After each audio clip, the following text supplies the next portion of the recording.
Alicia, and I'm with Maddie from the 1975. We are here at their Santa Ana show. I don't know, in regards to the show, Philadelphia was really good. Philadelphia was really good.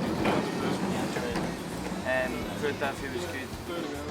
Everywhere's really fun because it's so different to the UK. Not necessarily in regards to the shows, but the kind of vibe of all the cities. It's really interesting for us, but still. Just the vibe? It's all untouched territory, yeah. So it's really interesting to see the different dynamics. People's mentality, culturally, towards creativity. I mean, people's kind of outlook on others' ambitions and the way that they perceive one another and the way that they're supportive of people and they endorse creativity. It's a nice place to be in a band. Which one do you know about? Whatever you'd like to tell us about. That one. That says True Love on it. That's for my nana. For your nan? My nana, yeah. Okay, that's I've got a heart, kind of on my heart. It should be over there, but it looks in it. Yeah, I don't really know. It's because my mate, who lived next to George, he opened a tattoo studio. So we just used to hang out and just get tattoos for you. That's awesome.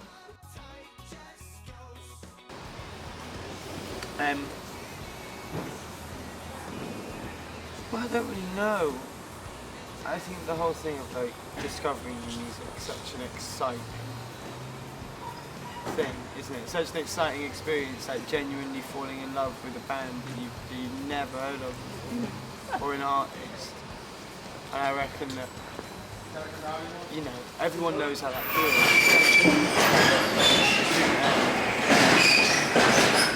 So loud. I know, it's so loud. Really loud. I shouldn't have to persuade somebody to want to go and experience new music. You know? Very true. It's always been the other way around because the band's always kind of been our solace, you know. The band has been our consistency and the thing that kind of provides us with the most comfort. So it's the same, the dynamics that we have in the band, seeing as we've been together for 10 years and we're best friends, are the same difficulties you have in the dynamics with family and girlfriends. You know, you can imagine all the things that we've been through together.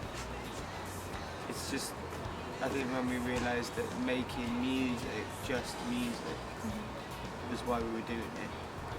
And it was a genuine form of creative expression, and everything else didn't really matter, and we didn't have to worry about anything.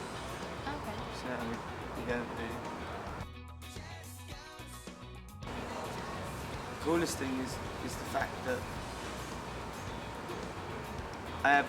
there's this amazing narrative that's run through my life, and then has been kind of captured in an album, has been embraced by, you know, loads of people who went to #1. That's really exciting. But because the fact we were together for 10 years and we wrote all those songs before nobody knew who we were, it's that validation by people, the realisation that everything that I was saying, everything we were doing meant something to other people. That's the most exciting thing. All the kind of statistical, material things that you acquire. And you think that those are the things that will make you happy and change and age you as a person, but they're not. They don't really do anything. They just scare you a little bit and then piss you off. Well, if it's financial support, then I'm sure there's a lot of outlets that you can acquire, and I do understand when people are harshly impoverished, then they can't, you know, they can't afford to do anything. But I know a lot of very, very talented people, and I know us. We made all of our EPs with no money. It was just a laptop over there. We stole everything else, and I think that. You don't need a lot of money, you can make records.